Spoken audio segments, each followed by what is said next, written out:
Israeli শকুনের চোখ এখন সিরিয়ার মাটিতে। মাত্র ৪৮ ঘন্টায় ইসরায়েল ৩৫০টি বিমান হামলা চালিয়ে সিরিয়ার স্থিতিশীলতাকে আরও অস্থিতিশীল করে তুলেছে। এই ভয়াবহ পরিস্থিতি সিরিয়ার ইতিহাসে নতুন এক অধ্যায়ের সূচনা করেছে বলে মনে করা হচ্ছে। বিদ্রোহী গোষ্ঠীগুলো, বিশেষ করে হায়াত তাহরির আল শামের প্রধান আবু মোহাম্মদ আল জোলানি, এই চ্যালেঞ্জের মোকাবেলায় দৃঢ় প্রতিজ্ঞ। তিনি সর্বদা বিদেশি হস্তক্ষেপের বিরুদ্ধে দৃঢ় অবস্থান নিয়েছেন। তিনি তার বক্তব্যে জানিয়েছেন, আমরা সিরিয়ার স্থিতিশীলতার দিকে এগিয়ে যাচ্ছি এবং আমাদের ভয় পাওয়ার কোনো কারণ নেই।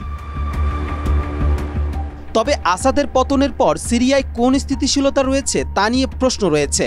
এমনকি তিনি বিদেশি শক্তিগুলোর প্রতি আহ্বান জানিয়েছেন যেন তারা সিরিয়াকে নিয়ে ভয় না পায়। সিরিয়ার প্রেসিডেন্ট বাশার আল আসাদের পতনে নেতৃত্ব দেওয়া সংগঠন হায়াত তাহরির আল শামের প্রধান বিশ্বের দেশগুলোকে আশ্বস্ত করেছেন, বলেছেন সিরিয়াকে নিয়ে বিদেশিদের ভয়ের কোনো কারণ নেই। মার্কিন সংগঠন স্কাই নিউজকে দেওয়া এক সাক্ষাৎকারে বুধবার তিনি একথা বলেন।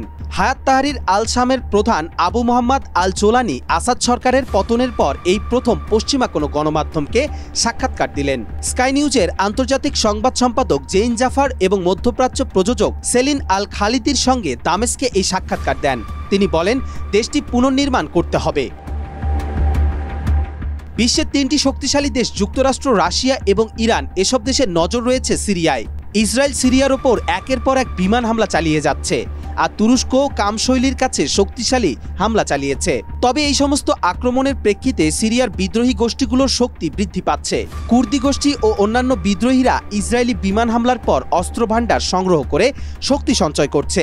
এদিকে নেতানিয়াহু দাবি করেছেন সিরিয়ায় তাদের সেনাদের উপস্থিতি অপরিহার্য। তবে কবে সিরিয়ার এই উত্তেজনা থামবে? এখন প্রশ্ন উঠেছে, এই যুদ্ধ শেষ পর্যন্ত কি হবে? এই যুদ্ধে কি আল জোলানি সত্যি সিরিয়ার শৃঙ্খলা প্রতিষ্ঠিত করতে পারবেন, বা বিদেশি শক্তিগুলোর হস্তক্ষেপ কি আরও তীব্র আক্রমণের দিকে ঠেলে দিবে? এখন দেখার অপেক্ষা কি হতে যাচ্ছে।